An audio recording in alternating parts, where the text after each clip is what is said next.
The reason we got Kordent is because we think that in a year or so, there will be an AI native stack, and I want Kordent to become the OpenStack equivalent of the infra layer for that new stack. Just like Rackspace many moons ago added, Swift, and NASA did Nova. Well, I want to contribute Kordent into the new AI stack. Hi, this is your host Bhartiya and welcome to TFR Let's Talk. And today we have with us once again Alex Freedland, co-founder and CEO of Mirantis. Alex, great to have you back on the show. My pleasure as always.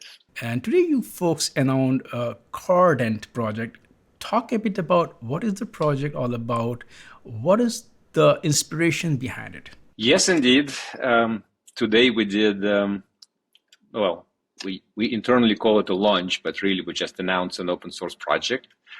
Kordent is a multi-cluster, Kubernetes multi-cluster management software. I think there are other multi-cluster management softwares out there, but we're I believe, one and only real open source. So that's kind of why it's different. So the project is something that will allow platform engineers to manage multiple clusters exactly anywhere they are. You can manage them on-prem, you can manage them on public clouds, you can manage them on edge. And with a proliferation of complexity and the number of clusters that today's Kubernetes world has, this is a great tool for platform engineers to just manage complexity. So this is what it is.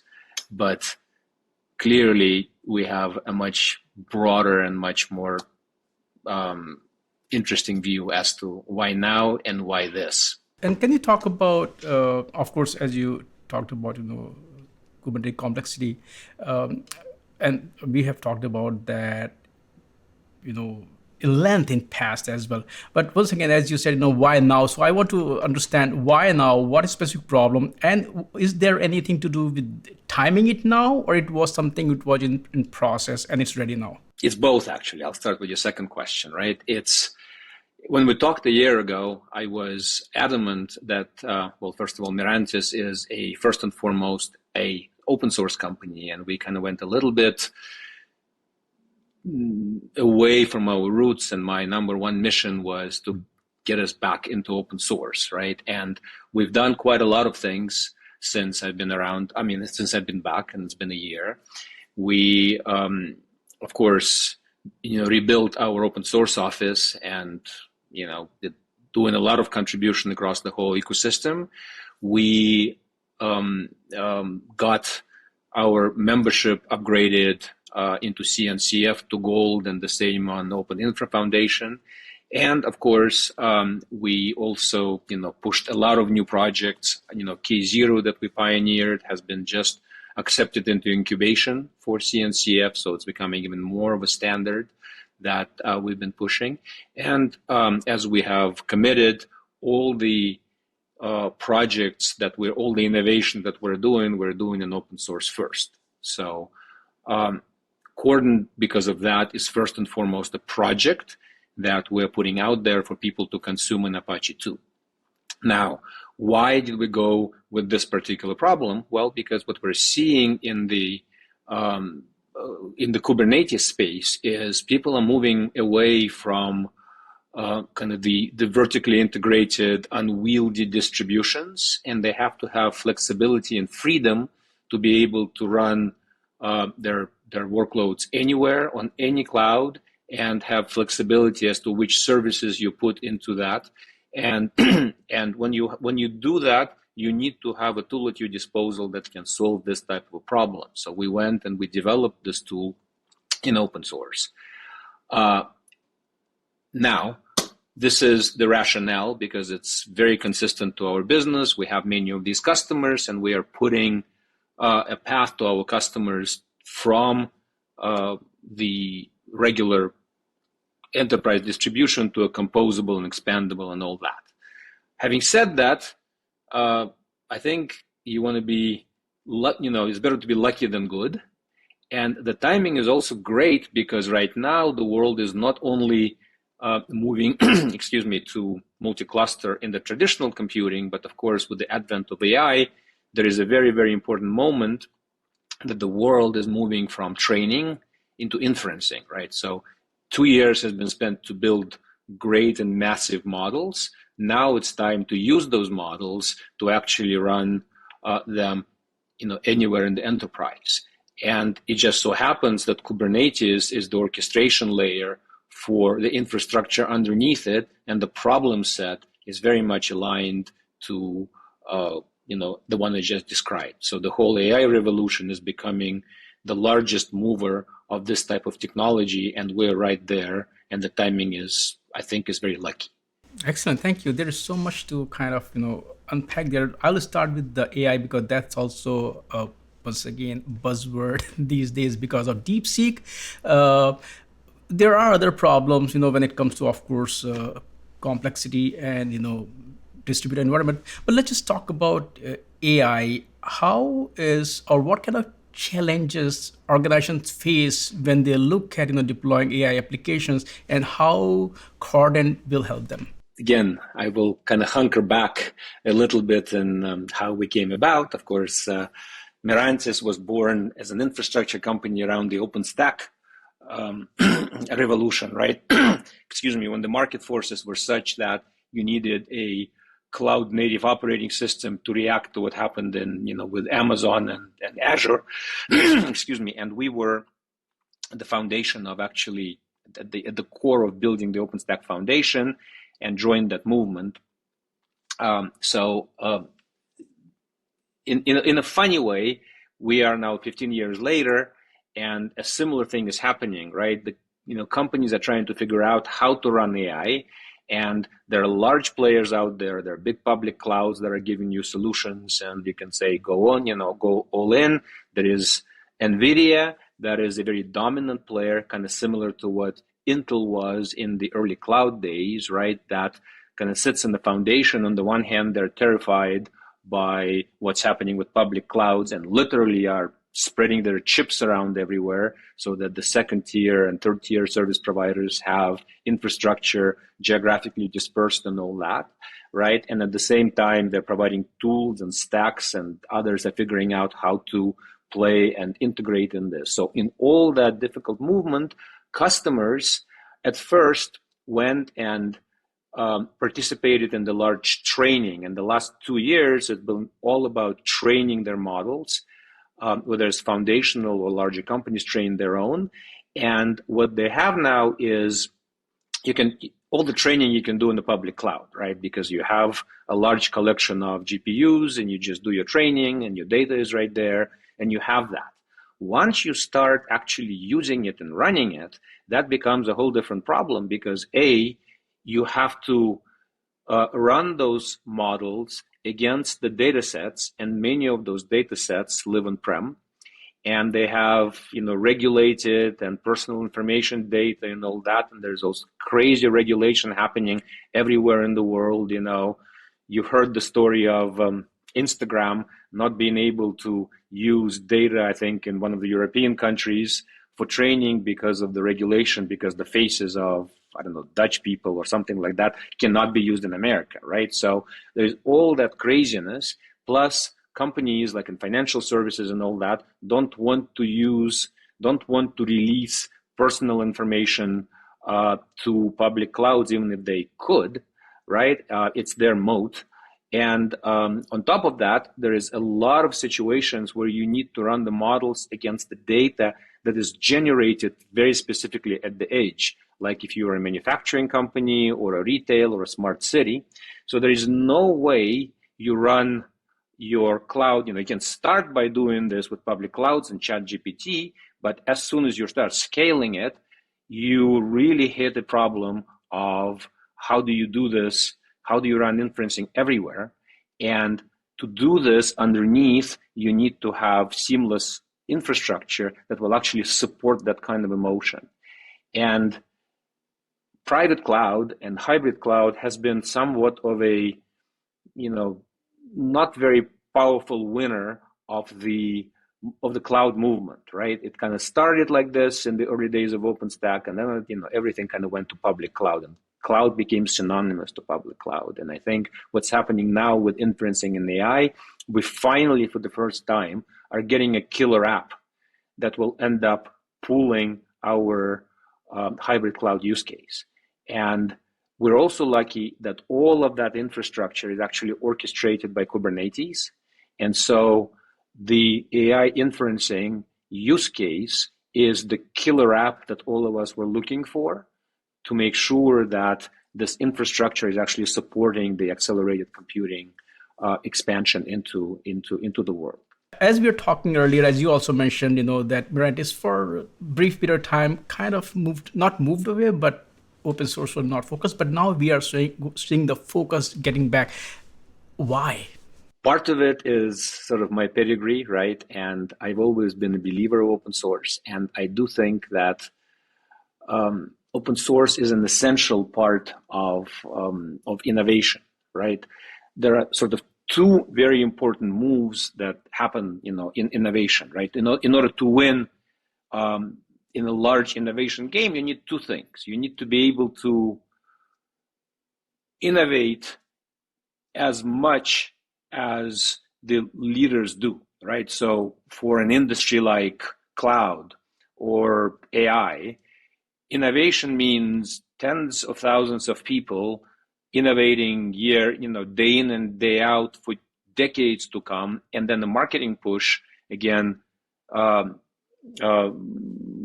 year in, year out, every day, tens of billions of dollars, right? So how many companies can afford to do that?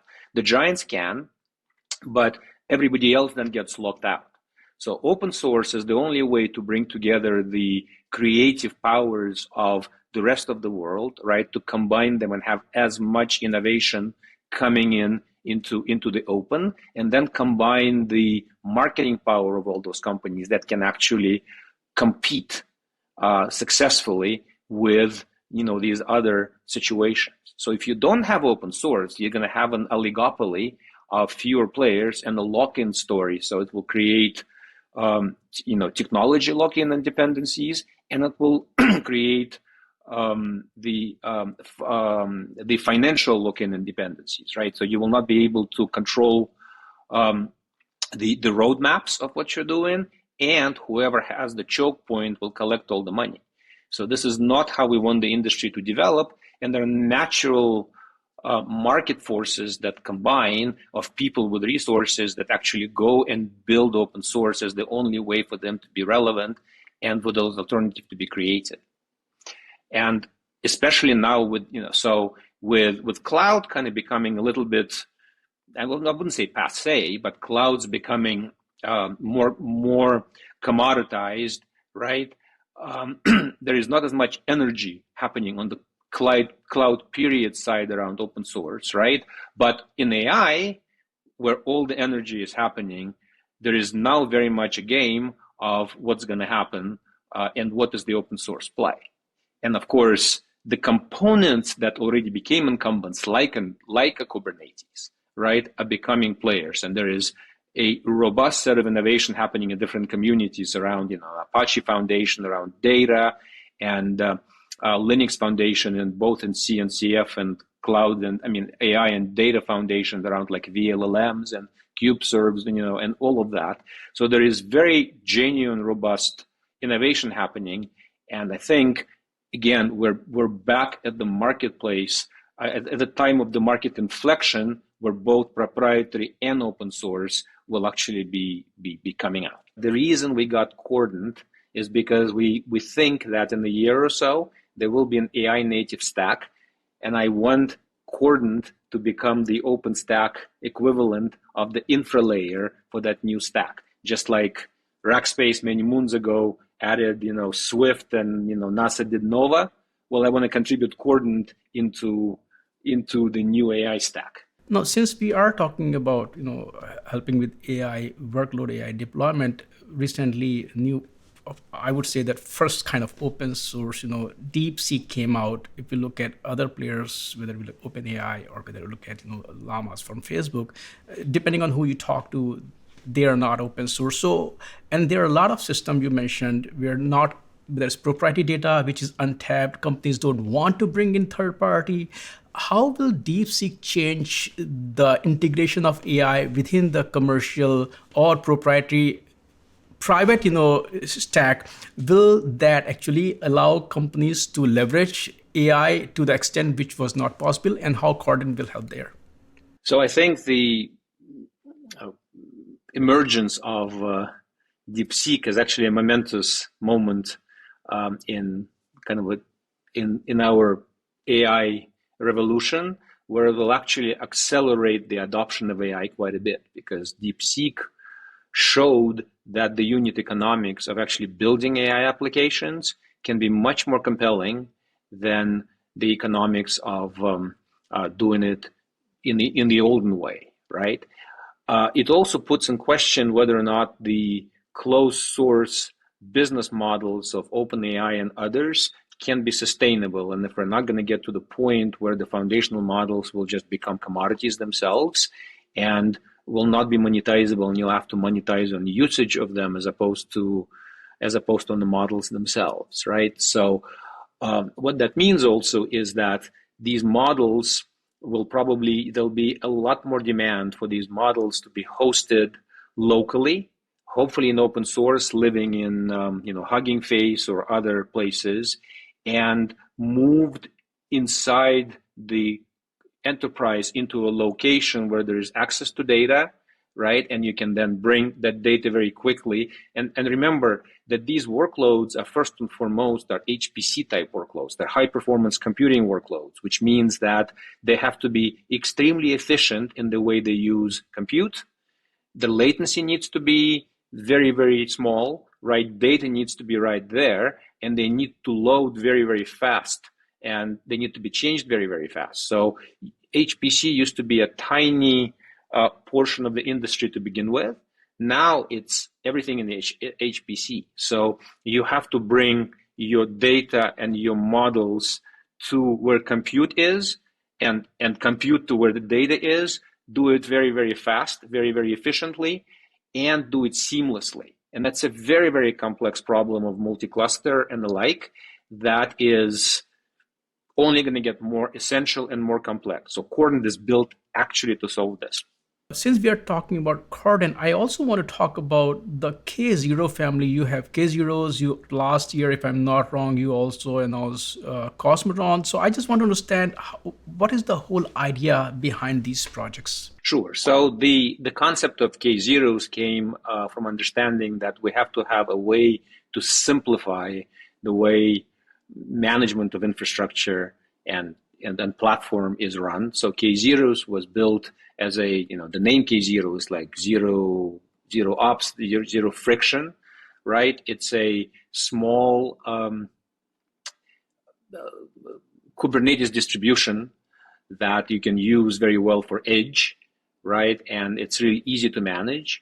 And it's been very popular. It's been open source since its creation. I think there is probably, 1 million clusters running on it today. And recently, we applied and were accepted into incubation in CNCF, right? So we expect that there'll be a lot more people using it. And of course, internally, we're thinking that k0s, we need to build a roadmap and make sure that it gets a lot more, has all the necessary features that it needs to have to be able to run inference on the edge, right? So that's kind of direction we're taking it, among other places.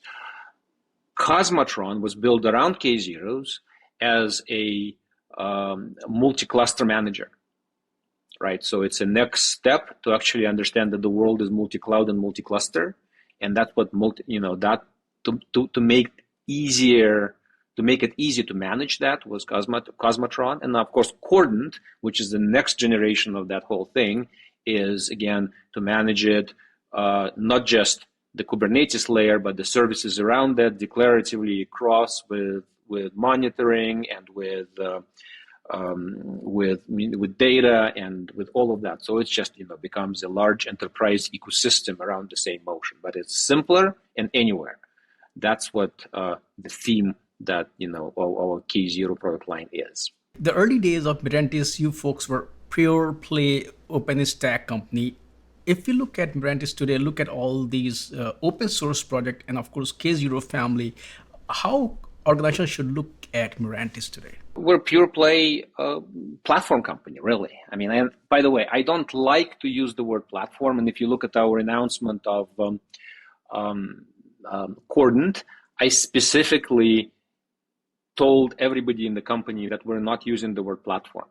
And the reason for that is because platform is something that needs to be, the right to be a platform needs to be earned, right? And there are two playbooks that companies take to actually build a platform. And if you look at computing specifically, people who try to build computing platforms are very, very few, right? So, IBM was the company in the 60s, right, and 70s and all that. And then, of course, in the client server world and all that, Microsoft kind of went in, and Red Hat succeeded and VMware succeeded. And that's pretty much it in the computing, right? So this is the proprietary world. Many people tried, and that's it. And the way you do it is you build an innovation, you build a product, you push the product gets massive adoption, and then, builds an ecosystem, becomes a platform. Very few people succeed, and they're massive. In open source, the playbook is very different. You go with a project. The project gets adoption. Then you build a product around it to support it. The ecosystem builds. Then it becomes a platform. So platform is the final thing, and that's the right that you have to deserve, right? So around the Kubernetes world, and by the way, our OpenStack is just a workload on top of Kubernetes. So everything we do is done on top of Kubernetes. We're a platform because we're one of the, I would say, sizable players that support a Kubernetes platform, and Kubernetes earned that right, and we are one of the leaders in Kubernetes, right? So that's why I'm saying we're a platform company. When it moves forward, Kordent is an environment where new modern workloads can run, and hopefully it will be part of a larger movement that will become a platform, right? And then Mirantis will continue its platform expansion, but on the train of open source adoption. So that's who we are. The interesting thing with open source is, as you also earlier mentioned, there are a lot of giants who have all the resources, so they can hire all the folks who can work on these projects. But there are a lot of small players who do want to leverage open source, but they don't have in-house capabilities. So they look at a vendor where they have the flexibility of open source, but they have a throat to choke, or they don't have to invest. So how is Mirantis going to look at Kordent when we look at open source project and commercial support? Same way we've always been operating, right? We want as much adoption of this product as possible. And if people feel that they should run it for free and they should run it themselves, it's, we very much support that. What's going to happen is, if you get adoption and you use it for all the use cases that I just suggested, you have to have very, very complex integrations with various ecosystem partners at every layer of the stack. It has to be integrations with the GPU providers across all the geographies and all that, which can be done through, CAPI providers and all that. Then you need to have various services that will give you infrastructure level things, CNIs and ingress controllers and all those things that need to be done correctly. And some will need to be have availability in open source, and some will have availability in commercial for special features and monitoring and the like, right? And then it's about what services you run on top of that, and there is a robust ecosystem for that. So as the ecosystem develops and self-service people are adding to get to Kordent integrations, and we already have a big number that we've engaged with, right? That will, again, open source first. Somebody will have to curate that. Somebody will have to make sure that that they actually work end to end. The secure supply chain will be necessary to make sure that you can actually support this and give a 5.9 and the SLAs on whatever. So larger companies that need that will be relying on vendors for support.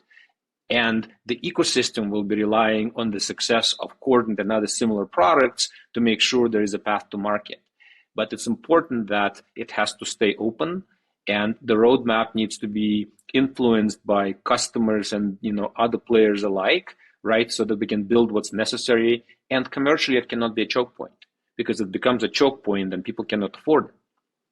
So, and it's funny that there is this, the DeepSeek moment that happened, just very recently, is a very interesting acceleration of the debate around this, right? Because you have on the one hand a clear message that an open source model in this case, or it kind of runs on top, it's a workload, an open source model can give a lot of commercial advantage to people using it, and that will lead to a huge inflow of money into people building applications, because the unit economics of this application is now suddenly much more reachable than that it was deemed before. And at the same time, from the government side, there is a larger discussion about whether we can allow open source, because what if China takes our innovation, right? And it's a very, very interesting thing as to there's pressures on open source, and there's this commercial validation that open source business model is essential. Alex, thank you so much for taking time out today and talk about Kordent, and of course how the landscape is evolving, how Mirantis has evolved over years. Thank you so much for your insights, and as usual, I look forward to chat with you again. Thank you. Swapnil, always a pleasure. Thanks a lot.